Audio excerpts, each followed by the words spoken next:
Hey, what's up YouTube? In today's video I spent 10 days playing the Mine no Mi One Piece mod in Minecraft.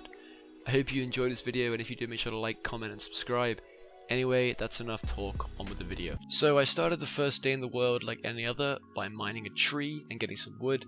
Then I did a little bit of mining to get some cobblestone for tools, and after crafting a stone sword I felt strong enough to take on some of the pirate NPCs that naturally spawned around the house that I was at. However, I immediately realized that I had forgotten to create my character on the UI, so I ran back inside and I went with the basic pirate, swordsman, human character, but that isn't too important until later. And the rest of day 1 was just spent farming bounty hunter NPCs because I really wanted the sword drop. Day 2 started in a similar way. I went straight back to farming NPCs to try and get the sword drop. I was also gaining Doriki from this, which is what I needed a lot of in order to unlock the Rokushiki moves. I continued to farm NPCs throughout the day, but I also ran into some weird sea creature NPCs. I'm not sure if they're supposed to be sea kings, but they seemed friendly, so I wasn't sure. Then I crafted a boat and set out to sea in search of ships. Eventually I ran into a pirate ship and decided to raid it because I'd read online that you could get dill fruits from them. I started this by breaking a hole in the ship and farming the pirate NPCs, and after taking care of the NPCs within the lower part of the ship, I broke into the chest room.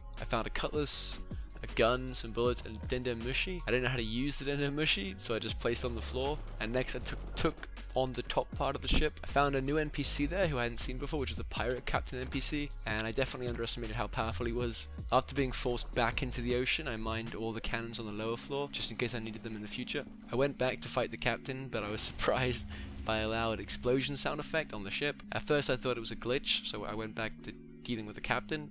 And this is where I got hit by his Rankaku attack, which is one of the Rokushiki moves, and I was immediately blown up in one shot. I managed to make it back to the house from day 1, and I slept there for the rest of the day. On day 3, I started to get all of my resources back. I found some iron in a cave, and I decided to mine it, as I thought, since I can't get a cutlass drop, I might as well get an iron sword. I crafted some other iron tools too. I crafted a shield as well, but that turned out to be useless, since I later found out that shields don't block bullets in this game. Then I crafted a chest plate, since I realized how vulnerable I was with no armor, and that's pretty much all that happened on day 3.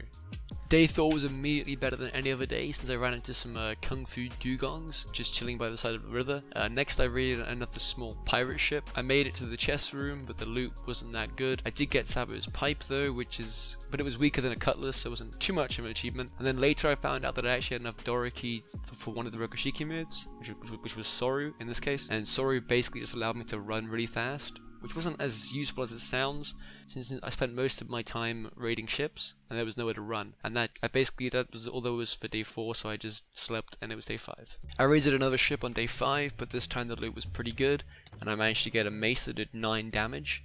But after that I raided a marine ship, but the loot was really bad. So I raided another pirate ship soon after that, but again the loot wasn't very good. So I just kept moving. I raided a marine ship soon after, followed by a final pirate ship after that. And yeah, that was pretty much all that happened on day 5. On day 6, I finally decided to get a full set of iron armor, so I mined some iron.